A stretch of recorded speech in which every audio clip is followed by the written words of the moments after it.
What's up, Bulls Nation? Welcome in to CHGO Bulls Podcast, presented by PointsBet. Don't forget that promo code CHGO when you sign up to live your bet life. Oh, in stereo. I'm Beck. You can follow me at Bulls_Peck on Twitter. That's Will the Goat Gottlieb. He is at Won't Gottlieb when he's not making diving catches in the outfield. Big Dave in the Magic Bubble. He is at Bow BAWL Sports.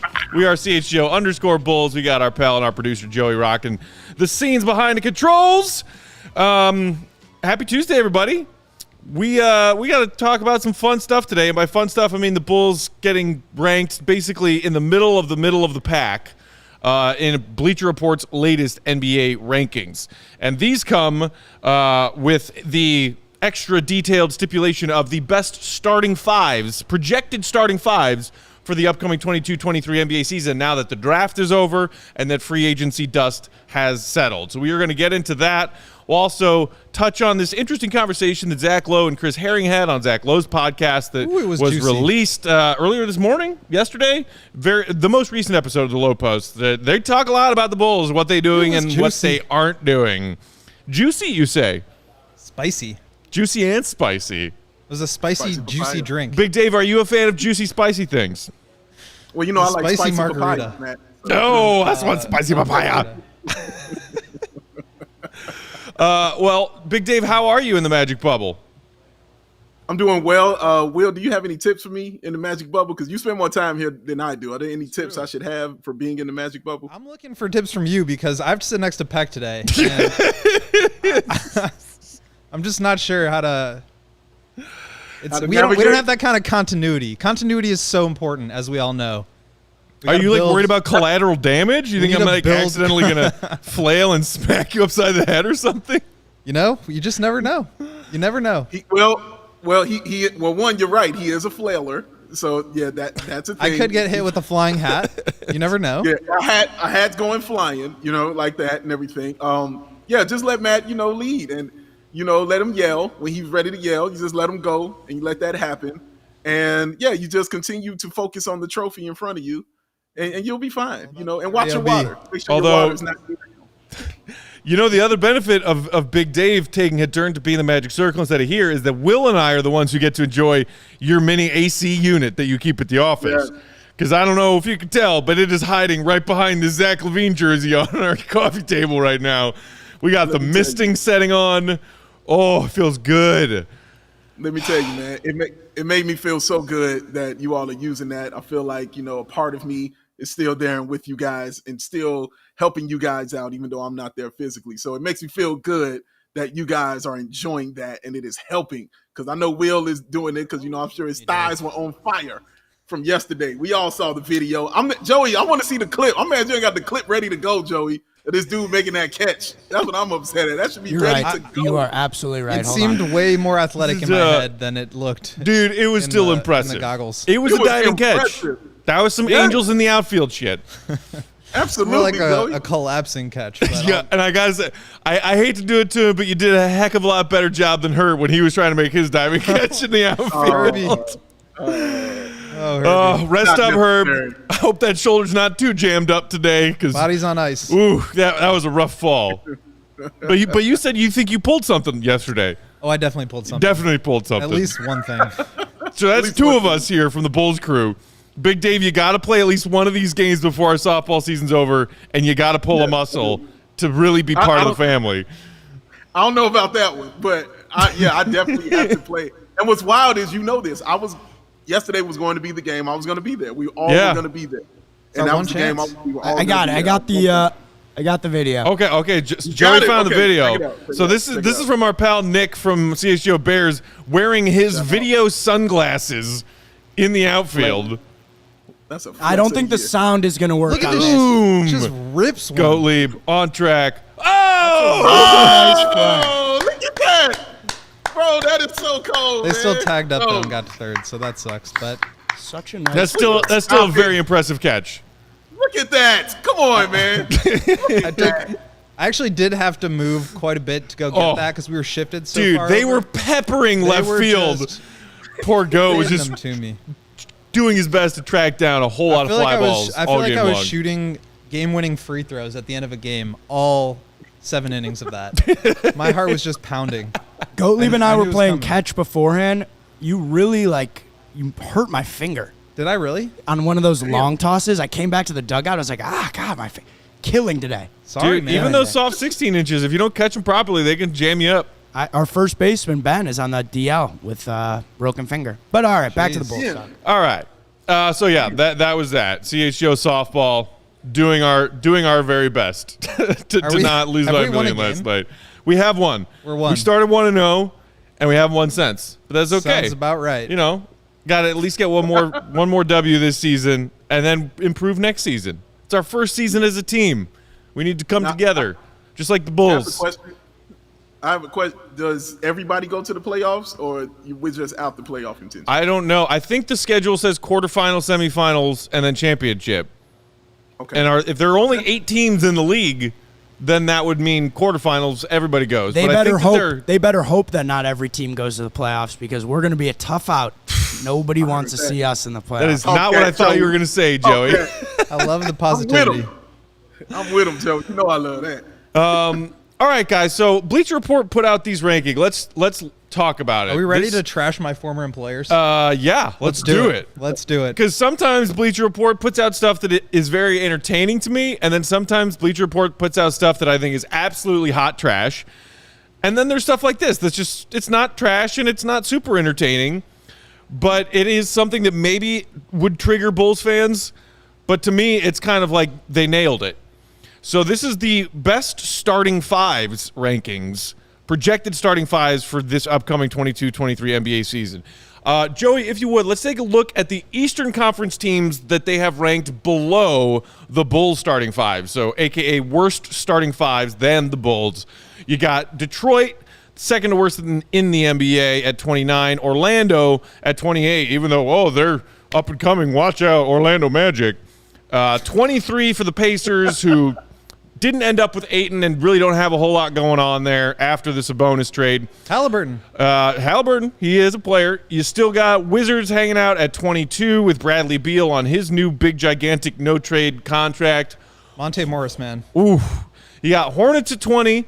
LaMelo Ball coming off an all-star year, but obviously a huge question looming over that team this offseason is the legal trouble that Miles Bridges is in because he brings a lot to that unit.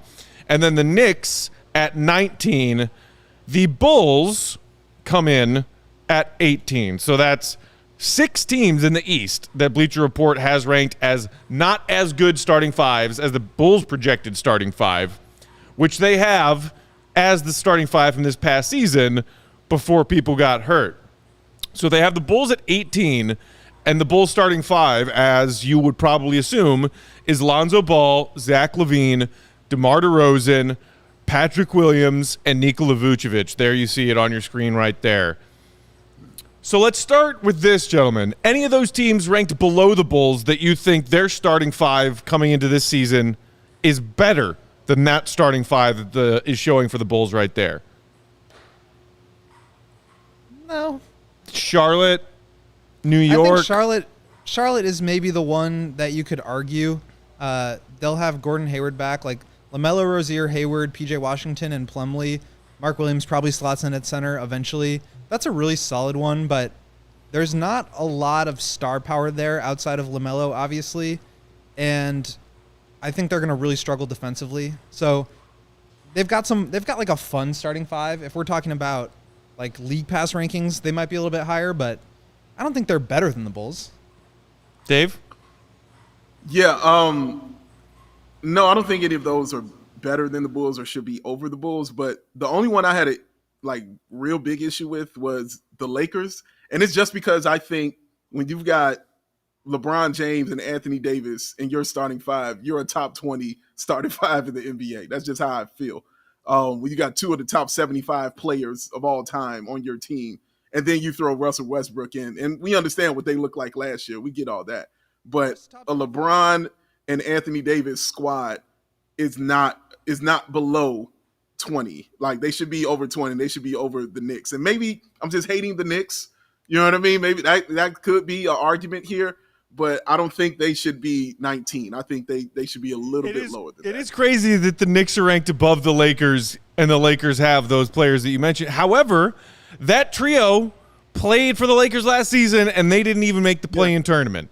There were a lot of missed games. AD not being reliably healthy for large parts of the season is perhaps the biggest problem there. But I think the even more glaring problem, and the thing that the Lakers have gotten dragged for, is that outside of those three, not only are LeBron and Russ a terrible fit together on the court, and anybody with half an NBA brain could have seen that coming. Well, what? Not the Lakers front office. Well, yeah. But everybody else. So maybe nobody in the Lakers front office could either have half an NBA brain or tell LeBron no if this is what LeBron wanted. It's the lack of role player help that they had. They went from being a deep team, the team that won the chip in the bubble in 2020 with all of those pieces, to a team that mortgaged all of those role players so that they could bring this trio of Russ, AD, and LeBron together, and it crashed and burned. So I don't think it's that disrespectful to have this Lakers team at 21. They did not make the play-in tournament last year, Dave. Right. You're absolutely correct. How did the Knicks do? You know what I'm saying? That's all I'm saying. Like, you know what I mean? Like, that's what I mean by that. Like, it wasn't like they was setting the world on fire last year with their starting five. So that's just why I mean that as far as the Knicks and the Lakers are concerned. If you want to put the Lakers at 20, I'm cool. But the Knicks should not be 19. Even based on, just going off of your argument right there, I don't think they should be 19. And to clarify, Kevin Durant and Donovan Mitchell, for the sake of these Bleacher Report rankings, are presumed to still be on their current teams. So, like, the Brooklyn Nets are all the way down at number 6, but it's because they are that is, hypothetically speaking, Kevin Durant's on that team, Kyrie Irving's on that team. With the Knicks, this is not the Knicks plus Donovan Mitchell. This is their starting five, according to Bleacher Report here: Jalen Brunson, Evan Fournier, R.J. Barrett, Julius Randle, Mitchell Robinson. Now, that's not a bad starting five. That's not a starting five to sneeze at. It's a more rounded starting five, but I to think Dave's it's point, they especially are nowhere near as high-end talent. Right. I mean, Brunson was a good ad. We'll see if they can get Donovan on board too, but nobody in that starting five for the Knicks is anything close to a LeBron James or an Anthony Davis or even, honestly, a Russell Westbrook. Yeah, they're just not on that level at all. And I think the argument could be made if this was the Knicks team from the previous year that kind of shocked the NBA, by getting to the playoffs and having, a first round home game and things like that. So I think that would be a better argument. But if it's LeBron James, man. You know what I'm saying? It's Anthony Davis, bro. Like, I cannot put certain teams over that kind of thing, especially if we're just going off of players and we're not going off of what they did last year. Because as we mentioned, the Knicks were boo-boo along with the Lakers. They were also trash.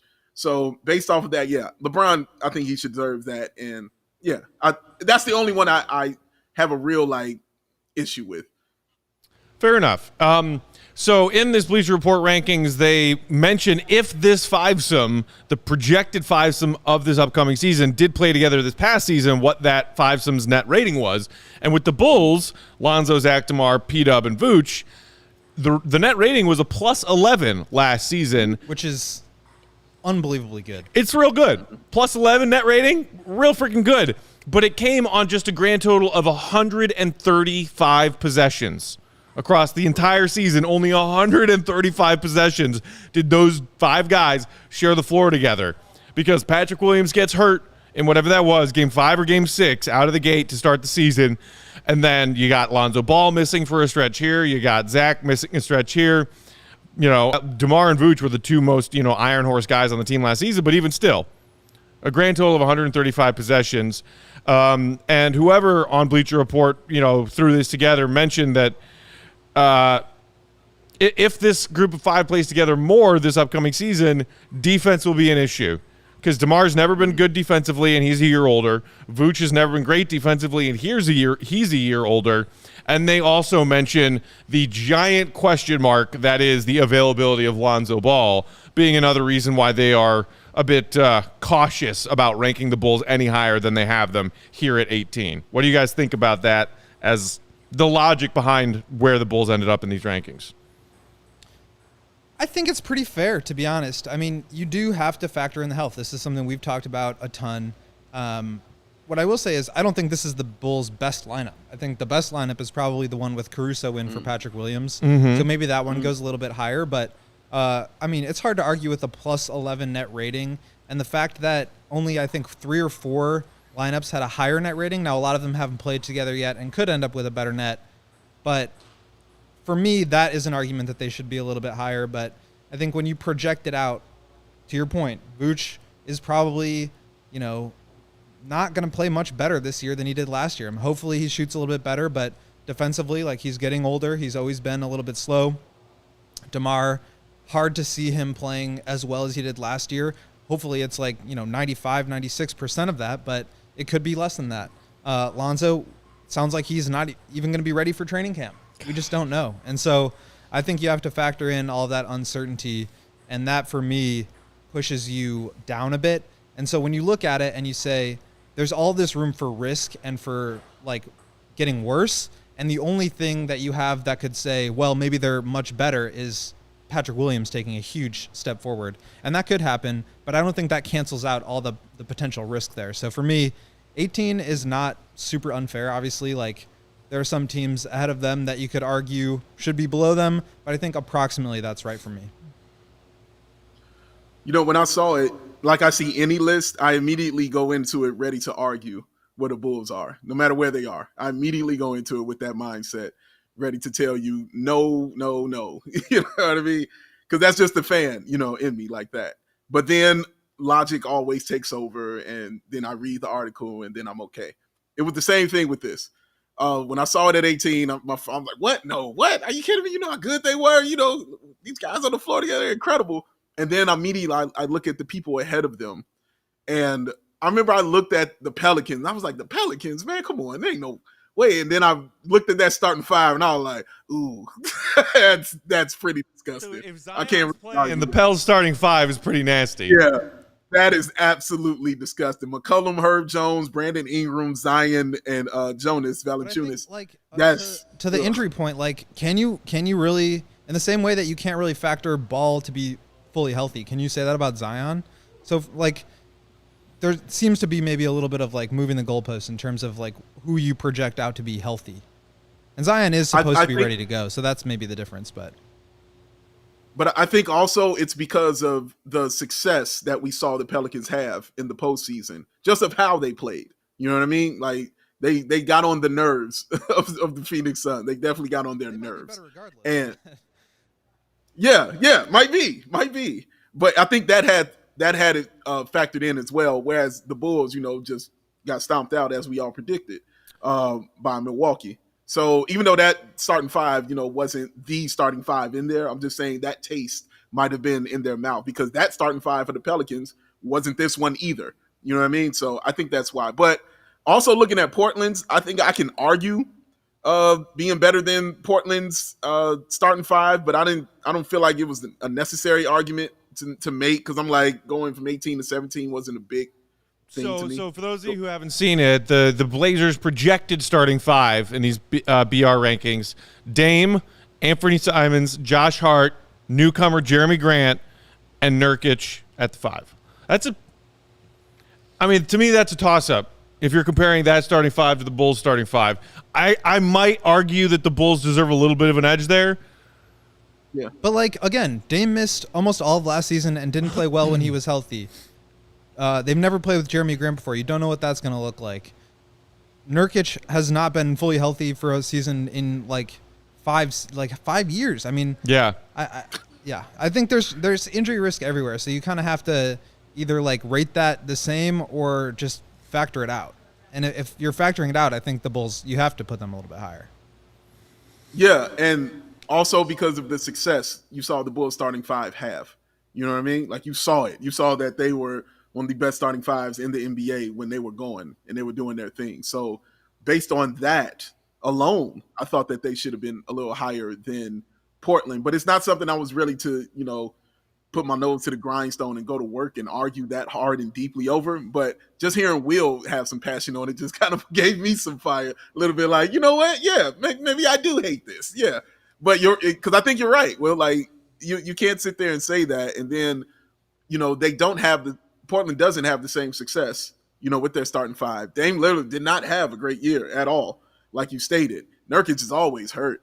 Anthony Simon is nice. He's going to be real nice. But Jeremy Grant putting up a bunch of big numbers while Dame was out. Like, we don't know how that's going to look together. So I think true. There's uncertainty with all of these, and if you're gonna look at like what the Bulls have actually done together, you have to give them some points there, because like there's a lot of unknown with adding Jeremy Grant, with adding Josh Hart and Simons to Damian Lillard and Nurkic. You just don't know what that looks like. Yeah, and going back to that plus 11 net rating that Bulls starting five from this past season that's carrying over into this season actually has, compared to some of these starting fives that will be playing together for the first time, or have equally small sample sizes, it does seem that a few of these are kind of random in where they stack up compared to a Bulls starting five that, it wasn't that Bulls starting five that got out to a hot start and had the top seed or close to the top seed in the East for the first 2/3 of the season.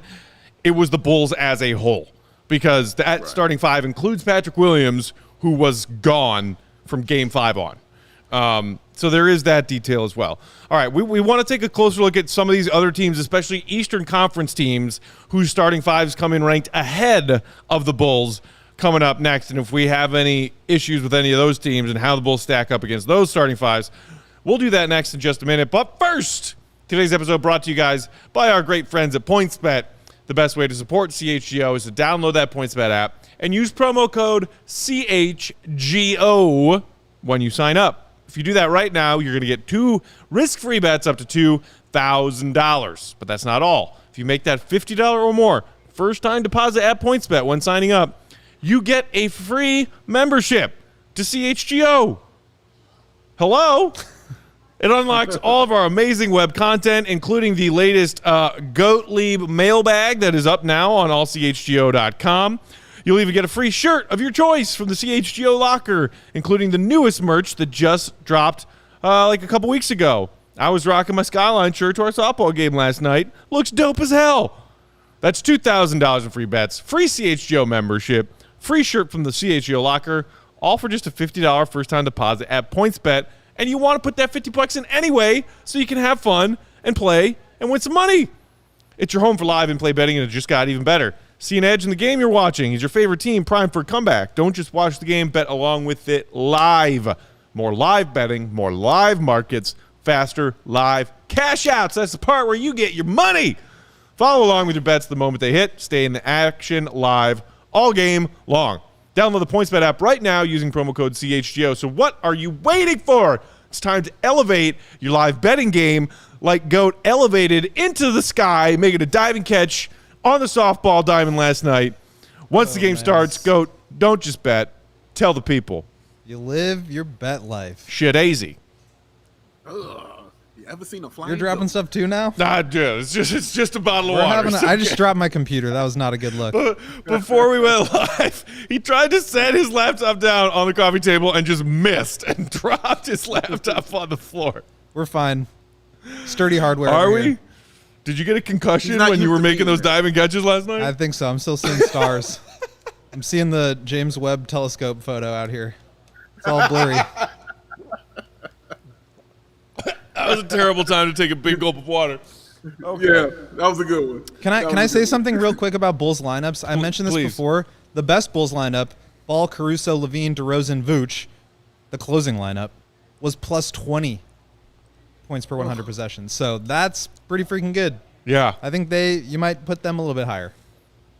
Yeah, very much so. And I think that's probably still going to be the plan that Billy Donovan sticks with, unless Patrick takes a very big step this season, which, we all want to see happen, would love to see happen. I think considering the minor moves, to put it gently, that the Bulls made in the offseason, they are banking on Patrick Williams becoming a player this season for them to take a next step. Between that and hoping that when guys were healthy, we had X record stays true, and that's why they're running it back. Not because they don't want to pay the luxury tax. Of course not. That's not why. Couldn't be why. Couldn't possibly be why. No. Sorry. Okay. Lost my train of thought there for a second. Joey, let's take a look at these Eastern Conference teams ranked ahead of the Bulls in these Bleacher Report starting 5 rankings. Just ahead of them at 16, 2 spots ahead, you got the Toronto Raptors. They're starting 5, Van Vliet, Gary Trent Jr., Scotty Barnes, OG Anunoby, and Pascal. That's a dope starting 5. Do either of you take issue with the Bulls starting 5 being ranked beneath that one? Just the net rating aspect of it. I mean, the Raptors, I think they've got way more versatility. They've got more room for upside with Scotty Barnes, OG, like definitely in their younger stages of their career. And then Van Vliet, Siakam playing at all-star level. Gary Trent had a huge step forward last year. I think they're clearly a better lineup, but the numbers bear out in a way that, you know. Yeah, so that starting 5's five's net rating last season was plus 1.8, which was actually worse than the team's overall net rating collectively of plus 2.2. So that is kind of interesting there. But, I mean, you see what Scotty Barnes has done so far in the NBA and think if he takes another step. The other interesting thing to this Raptors lineup is that I've heard whispers that OG Anunoby might be attainable in a trade if some team sees that as a piece that could be their missing piece. I mean, I haven't heard that from anyone from Toronto covering the Raptors, but I've heard it from other NBA, like national media people, that OG Anunoby's name is kind of flying around some trade talks this offseason. That'd be awesome. He's a great player, man, and an excellent fit. And, you know, it's nothing but those long athletic guys out there in Toronto. I don't have a huge issue with it. I could, if I wanted to, I could make an argument for the Chicago Bulls being ahead of them. Sure.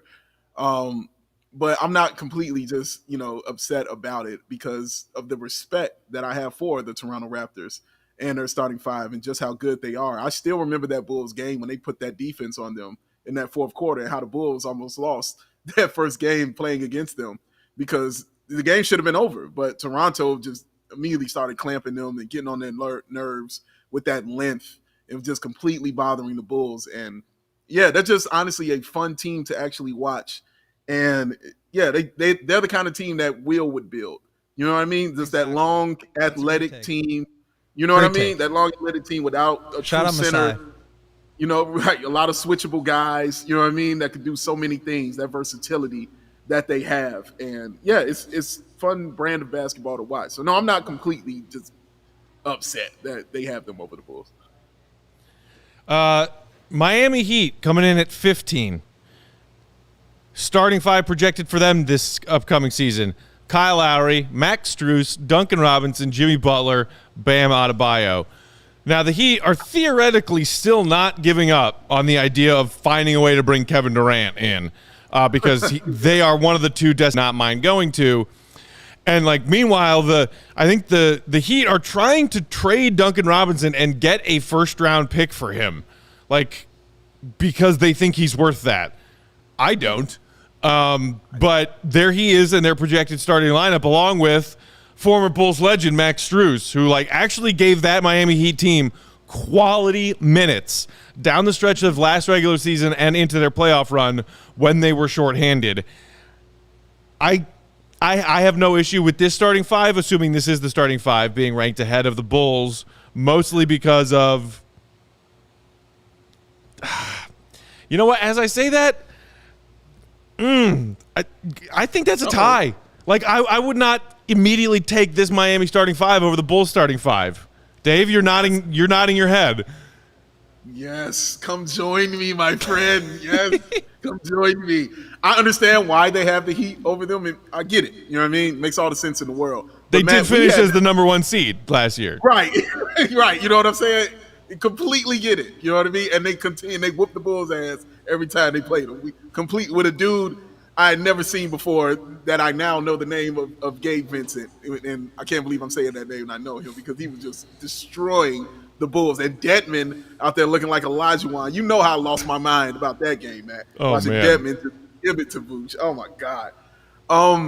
But we talked about this when we used to do Locked On Bulls. We had this questionnaire about the starting 5 lineups who we take. And I remember saying I would take that Bulls starting 5 over the Heat. And the biggest thing was because it wasn't a player I really was like, I'd take them over this player or that I take them over that player outside of the center position. You know, I was like, I'd probably take Bam. And at that point in time, Vooch hadn't played yet. So I was like, I'd probably end up taking, you know what I'm saying, Vooch right now. But I was iffy on that one. That was the one I was iffy on, was Bam and Vooch on there. And I got into an argument with a Heat fan who, oh my God, he wanted to argue for hours on this. You know what I'm saying? We got into a nice long debate about it. And I completely get it. Trust me, I do. But I don't think, man, that Bulls match up well with that lineup with them. Kyle Lowry against Lonzo. I mean, you know, Jimmy Butler against Zach. Did you say Duncan Robinson against DeMar DeRozan? You know what I mean? And Patrick Williams. And who's there for now? Since James. GJ is gone? Jimmy Buckets is that technically there four on this lineup. The adult in the room. Playing with three guards, Lowry, Strus, and Duncan. Here's the thing about the Miami Heat. Yeah. Here's the thing about the Heat. I think they were given a lot of respect for being the number 1 seed and making the Eastern Conference Finals, as they should, right? The problem is, and I'm looking at cleaning the glass here, 10 of their top 12 lineups included PJ Tucker playing at the 4. You can't, lose PJ Tucker and replace him with somebody that basically was benched for the entire playoffs because he was unplayable and expect them to still be that high. So would I take the Heat over the Bulls in a game or a best-of-7 series? Probably. But do I think that the Bulls lineup is a little bit more well-rounded and a little bit more dangerous? Yeah, I think so. This lineup of Lowry, Strus, Duncan Robinson, Jimmy Buckets, and Bam last season had a net rating of -2.5. So your point about maybe PJ Tucker being a big hit and a big loss for Miami could end up being true, as he's gone to reunite with James Harden and Daryl Morey over there in Philly. And clearly, I think he said it in jest, but I can't remember, was it on Twitter or Insta, some social media, where Jimmy went at PJ Tucker for leaving. Jimmy was not happy, and I think it's because he knows how important PJ Tucker was to that team. Oh, he's gonna have to guard these guys. Yeah, right. Will, that is an incredible stat though that you just said. 10 out of the 12 lineups included PJ Tucker in them. He's really good.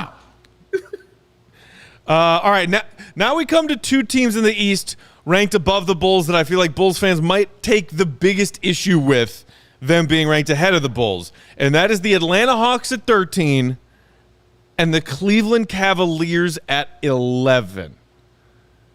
That is some serious banking on young teams to take a big step kind of stuff. So here is now the projected starting five for Atlanta. Trae Young and DeJounte Murray in that backcourt together after the DeJounte trade with San Antonio. DeAndre Hunter at the wing, Collins and Capella in the front court. That's a pretty tasty-looking starting five. And then Cleveland, let's take a quick look there, and then we can discuss Garland and LeVert. Lowry at the wing, Mobley and Allen, the Gigantor Cavs lineup. Which one of these surprises you guys more for being ranked as high as they are? Hawks at 13 or Cavs at 11? Cavs.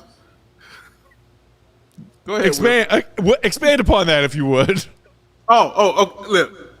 I understand the Hawks. I get that. That's sexy. You got DeJounte Murray. You can actually argue. The arguments can begin about best backcourt in the Eastern Conference. You know what I mean? You got DeJounte Murray and Trae Young back there. Get that. You know what I'm saying? And like you said, it's a sexy pick. They're young, they're high flying, all that stuff. I get it. Cleveland starting five and I'm specifically speaking over the Bulls, is no. Because look, and when I'm like, your starting five is better, I watched the Bulls win 3 out of the 4 when they played against them, dog. All right? I saw it with my own 2 peepers here. 3 out of the 4 against that squad.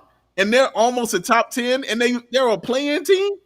You're really banking on you got to develop, and you got to turn out, and everything's going to go right for your team, and it's going to be sexy and cool. And that's kind of dangerous with those young teams that look sexy. We've seen that a lot, man. We saw it in 90s, 2000. Every year, there's a sexy team. You know what I'm saying? That just looks incredibly attractive. And then you find out that their breath stinks.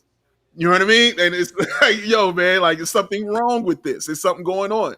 Remember that Clippers team when they had Lamar, when they had Quentin Richardson, when they had Darius Miles, all fun like that. It was great. It was cool.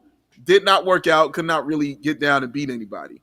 Any starting lineup that has Lowry Markkanen in it should not be in the top 11. Period.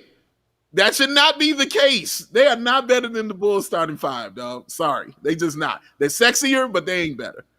Yeah, I think this is factoring in just such young players in Garland, Mobley, and Allen, and those guys being able to take another step forward, which I think they will. Like those are 3 all-star caliber players already, and they're all in like their early 20s. I think they will be really good. I think they will get a lot better. I don't think Lowry and I guess LeVert would be in their best 5. I don't think Lowry is. I think eventually when he's healthy, Ricky Rubio is kind of the engine that made that whole thing work with the extra passer, playmaker, defender out there. I agree with you, Dave. I think the Bulls are like I asked the question of like, would the Heat beat the Bulls? Maybe, but does the Bulls line up better than the Heat? I think it's kind of the same. Like I think the Bulls would beat the Cavs, and I also think the Bulls lineup is better than the Cavs. So I think they're ranked a little bit too high. I think it's mostly just about projecting forward. The Hawks, I agree with you. They totally underachieved. I think they're ready to have a huge season. DeJounte and Trae Young is just such a great match in the backcourt. And then hopefully Capella has a better season. Collins and Hunter can also sort of step their game up. I think there's an argument to be made that the Bulls are better than the Hawks. I don't think I would go there, but I just think like 11 is too high for the Cavs, regardless of whether you put them ahead or behind the Bulls. I think that's just, they don't seem like a top 11 lineup. Yeah, I mean, and look, they were playing much better earlier on last season, and then they got hit with an injury bug or 2 or 3, and then started to fall off, and them kind of crashing back down to earth even more aggressively than the Bulls crashed back down to earth is what prevented the Bulls from falling into that play-in tournament themselves in the final month of the season, when the Bulls were losing twice as many or 3 times as many games as they were winning after the All-Star break. It is surprising to me to see the Cavs ranked that high. The other interesting part of that Cleveland predicament is that as you see Garland and LeVert in that backcourt, you mentioned Rubio being possibly a wild card X factor for them. No mention of Colin Sexton, who, like, is it just for sure at this point that he's going to get moved? Is he going to come back? How does he fit into this picture? I don't know, because now the Cavs have all of this talent in the front court. I agree with Dave in that Lowry starting at the wing is real weird, and I don't know if it's going to work out for them over a full 82-game season. But now it's like you got one too many pieces in the backcourt. What are they going to do with Colin Sexton? I don't know. Either way, I know that having them ranked 11 is giving Cleveland a LeBron James-less Cavs team a lot of credit out of the gate.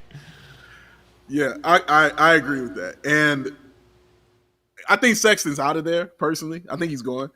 I don't see the room for him. I thought he was going to be gone last year, honestly. Like, I thought he was going to be out of there and wouldn't even come back this season. So, yeah, but I think Sexton is not long for this team just simply because of the style of basketball that he plays. You know what I mean? Like, your nickname is Young Bull. You know what I mean? Like, my man, he got to have the basketball, and he's got to be the one creating. You know what I mean? So he's got to have, basically, he has to be the guy on the team. He has to either be your 1 or your 2 on that squad. So, and he's not going to be on this Cleveland squad. It's built around Garland, period. And if it doesn't work for Garland, then it's just not going to work. And it doesn't seem like they're going to have that. It's going to mesh. And Karis LeVert, I think, can give you higher highs than Sexton can do, because he doesn't need the basketball, you know what I'm saying, so much like that. He's good with it, of course, because we saw him cook the Bulls.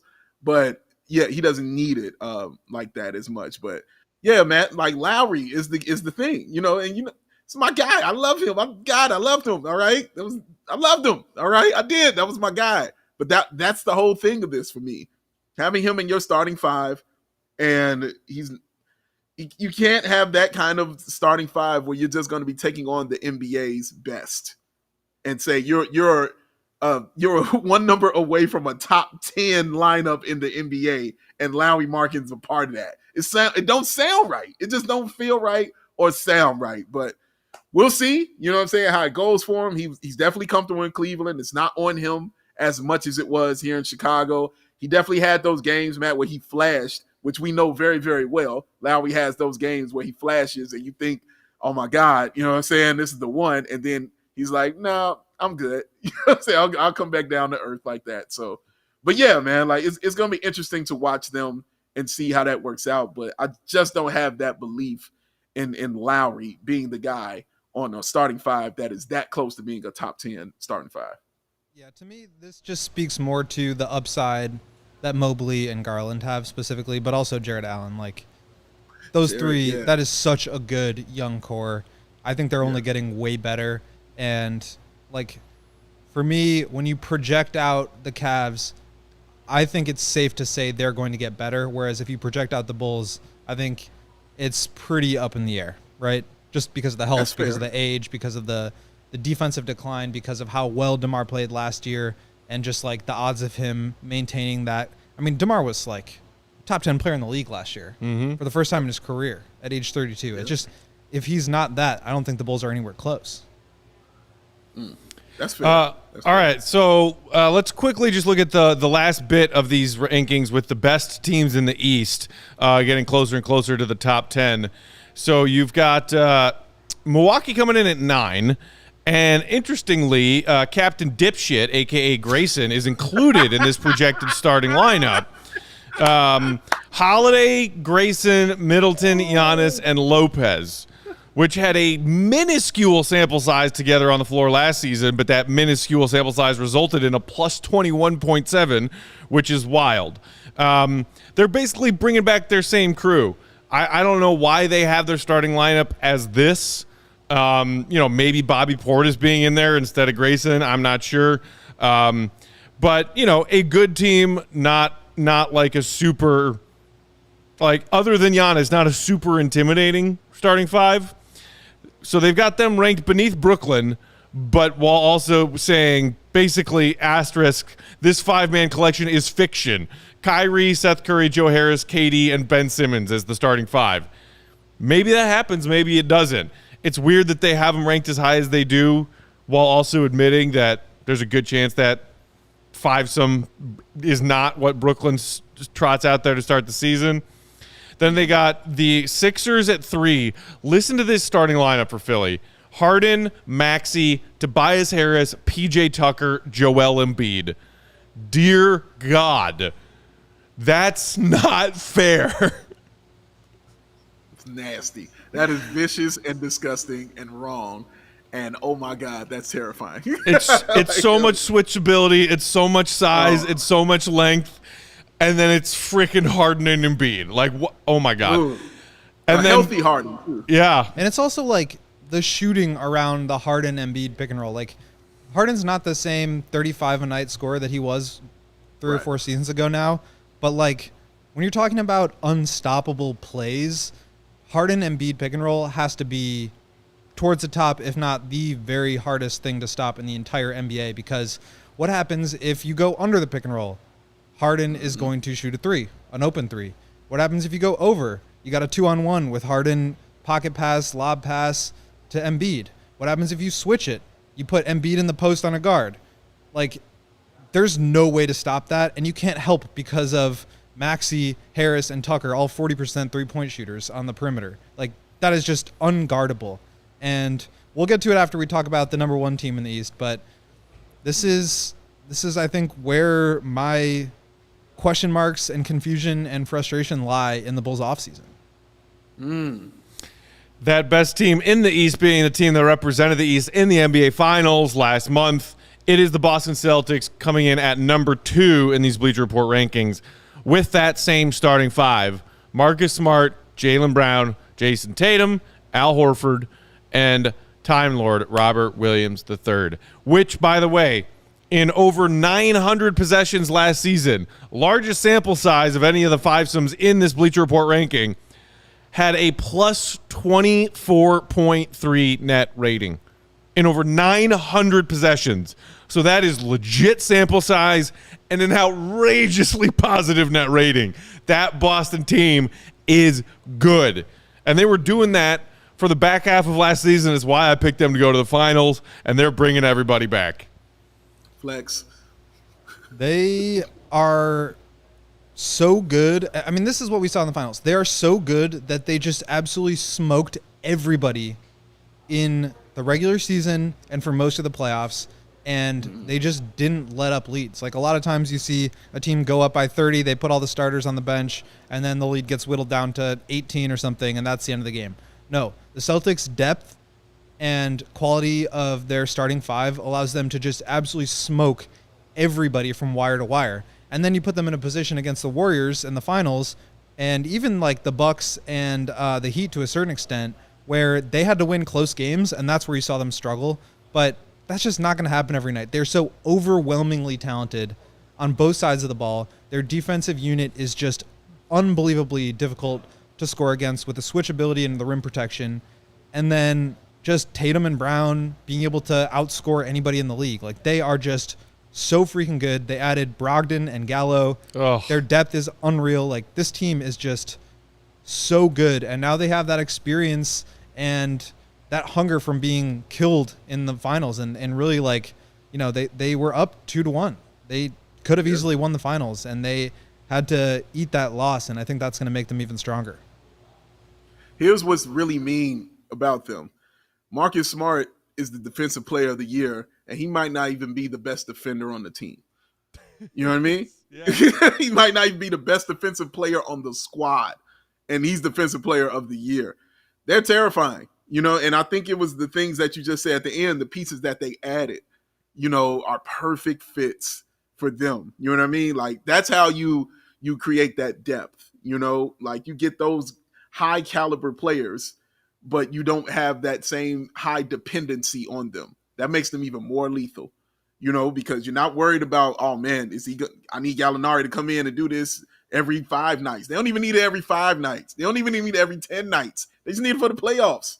That's all they need it for. Seriously. And so like they're going to have a series where they need to space it out and score a little bit more. And that's when you play Gallo. They're going to have a series where you need to go really small. And that's where you can play, you know, Grant Williams at the 5. Like, they have legit 10 deep. Their bench is stacked and could honestly like make a playoff push on its own. Like, they are just so freaking good. Old Buckner's in the comments saying Boston's basically using cheat codes at this point.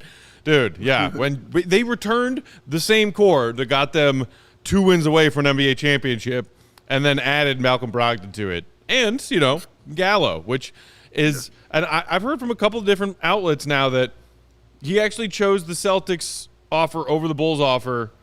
Yes. And maybe the Bulls offer him more money. But he chose the Celtics over the Bulls. You know, I haven't confirmed those myself, but I have heard that from a couple different places that Gallo said, "Nah, let me go to the Celtics." So that team is deep. They are efficient, and that fivesome that is projected to be their starting 5 played very, very. They, as Will said, they didn't just beat people; they crushed people last season when they got when they got their footing and they figured it out. They were smoking people. And that's the other thing is they started like 23 and 24. Right. That includes that number in the net rating. Like, from where they really started to pick it up, I'm sure that number is even more crazy. Okay, so those Bleacher Report starting 5 rankings, and look, those could change. It is middle of July right now. Who knows where KD's going to be? Who knows where Kyrie's going to be? You know, do some of these other teams in the East make another move that changes their projected starting 5? But as far as the Bulls are concerned, that starting 5 looks to be the only variable there is, oh dear God, is Lonzo not ready for training camp? That is the only variable that really exists in that Bulls starting 5 as of right now. So, Matt, go ahead, Dave. Real quick, I just wanted to confirm what you were saying about Gallinari. Gallinari said he wanted to be a Celtic because he said that's the team he grew up watching with his family, was because he watched a lot of Larry Bird and all that, he said. And so they were a big deal, you know what I'm saying, his household and where he's from. So it meant a lot to him to be a Celtic. So he wanted to go to Boston. That's the team he wanted to be with. So I think all the other things that we heard, I'm just going to assume that they were true based on him saying, I want it to be a Boston Celtic, period. Yeah. Before we get out of here and before we have a few final thoughts, Big Dave, can you tell the people about the wonderful products and line of products available at Owen? You know what, guys? You see me sitting here right here drinking this drink. All right. You see it in my hand. You know why? Because it was there and I grabbed it. Why? Because I didn't have time to grab what I really wanted. Because what I really wanted and what I really needed was that 100% plant-based protein shake that gives you nutrition, works as hard as you do, works as hard as that man Joey does. That's free of artificial ingredients. That's allergen friendly. There's no gluten, there's no dairy, and it's easily digestible. It's called a win, and it is endorsed by QB1 Justin Fields. How dare you say he's going to throw the most interceptions in the NFL? Screw you! We rolling with you, Justin Fields. You the man. So, ON and CHGO have partnered up to give you this awesome offer. 20% off your first purchase at liveowen.com. Just use that code CHGO20 to get yourself 20% off your first purchase at liveowen.com. So join us and join Justin Fields to try Owen, because it's only what you need. Because as we all know, a win. Hey. Come on! Dave is gonna get noticed by some like Hollywood agent and just be put in all these blockbuster films. It's gonna happen. It's gonna happen.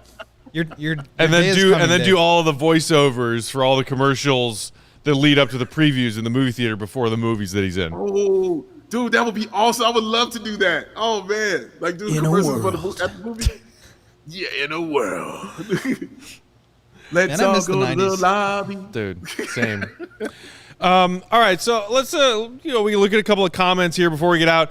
We're going to save the low post discussion on the Bulls for tomorrow, because there's a lot to unpack there that we think is worth talking about, and we don't want to rush through it. So tune back in tomorrow. We will cover that on that episode. Joker, Klay Thompson, Dre, and Curry played like half the season if you average them out and won a title.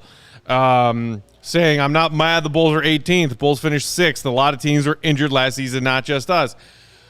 Again, this is probably going to be a large part of our conversation tomorrow, but there are two schools of thought here with, are the Bulls being disrespected in rankings like this? Should they be better?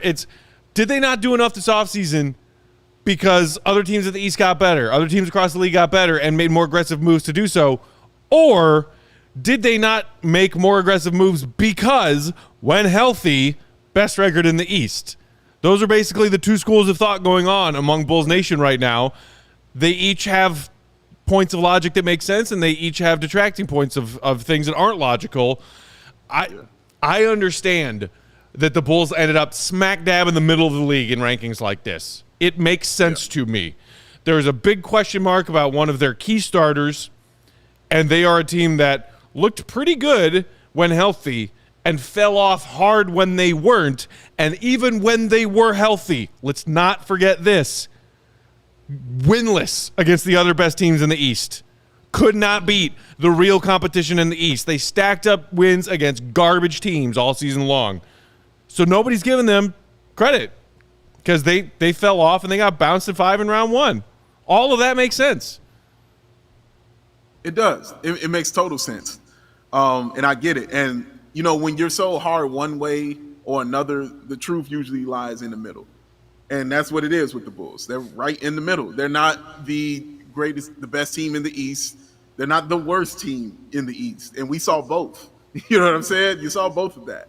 But they're somewhere in the middle, with me kind of skewing more towards just pushing them up a slight bit. You know what I'm saying? Give them a little up and on the horse, as my friend likes to say. So just giving them a little bit on that sense. And like the only team I remember them beating like that in the East was Boston. And then after they beat Boston had a team meeting. You know what I'm saying? After they whooped them, they had a team meeting and changed their entire season around. That was when the Bulls were playing at their best and the Celtics were playing at their worst in like 4 or 5 games into the season. Yep. And right, exactly. It was so early on. And so things had to change for Boston. And unfortunately, they changed for the Bulls as well. Like you said, due to COVID, due to injuries. and all those things like that. And with the question marks still coming in to the season this year, as far as Lonzo Ball is concerned, and the question marks with the 3-point shooting, which is the biggest one for me. Yeah, like I can understand why you end up middle of the pack and you get it like that. That's the logic. I get that, and I'm not mad at that. So I'm just more so like I could move them up to 17, maybe argue with 16 and something like that. But I don't think it's above that. But the point is, I'm cool with that. I'm quite okay with that, man, because my God, I'm traumatized at the bullshit I had to watch. Please, I don't want no more of it. I'm so happy where I am. Thank you very much. I think it also just sucks, like when you think about the Bulls season and their starting lineup, that it wasn't, like the narrative wasn't flipped. Like it would have been awesome if they started the season the way they finished it and they finished the season the way they started it and actually like built some momentum over the course. When you see the trajectory going downwards like that, it's really hard to continue to project, to then flip the narrative and project it upwards again going into next season. Like you're seeing the trend go down, you assume that it's either going to like level off or keep going down. You don't assume that it's going to bounce back up. And the biggest frustration among fans right now is that they were trending down as they, whimpered out of the first round of 5 games and then had an offseason where you used your one draft pick in the late teens on a guy that not a lot of Bulls fans were super familiar with Dalen Terry's game at Arizona. And when they were informed and then watched a little bit of him, they weren't that impressed. And then in free agency, Drummond and Dragic. Like slight upgrades to your backup big and your backup point guard. I get it. You're trending down and then you don't do anything aggressive to readjust that back up in a positive trajectory. And that's kind of where we are right now. And that kind of leads us to what we're going to talk about tomorrow now, which is going to be this discussion that Zach Lowe and Chris Herring had on the most recent episode of the Low Post, talking about the activity or lack thereof of this Bulls team this offseason, what they accomplished last season, and where they go from here, because there are a lot of questions about that. So we will do that tomorrow. So come back and join us, 3 p.m. Central Time, live on the YouTubes. And in the meantime, as always, subscribe to the YouTube channel, CHGO Sports, if you aren't already. We got more coming up. We got bets at 4:30. We got CHGO Chicago Sports Pod at 5:30. And then both the Cubs crew and Sox crews are doing post-game shows after the All-Star game tonight. All that on deck for you on the CHGO Sports YouTube channel. Will is on Twitter at Won't Gottlieb. Big Dave is Bow, BAWL Sports. I'm Bulls_Peck. We are CHGO_Bulls. Shout out and thanks to our pal and our producer, Joey, for doing a tremendous job as always. And being a great third baseman. Great third baseman. Okay, third baseman. I was not great last night. We got closer to victory yesterday, gentlemen. We got closer to victory. We are the lovable losers of Chicago media pickup Year softball. one. We're gonna win. We're gonna win. We're gonna win the Cup League in 108 No years. expansion teams win chips, you guys. You got to go through the struggles. We're coming for the Cup We're League. the early final. 90s Timberwolves, We're earning our stripes. We're earning our stripes. I'm 21. We're the Vancouver 30. Grizzlies. All right, that's it. Appreciate y'all for tuning in. As always, hit that thumbs up button underneath the video if you enjoyed it. Appreciate it. Helps us out a lot. For Joey and Big Dave and Will, I'm Peck. See you tomorrow. See you, Red. Be good.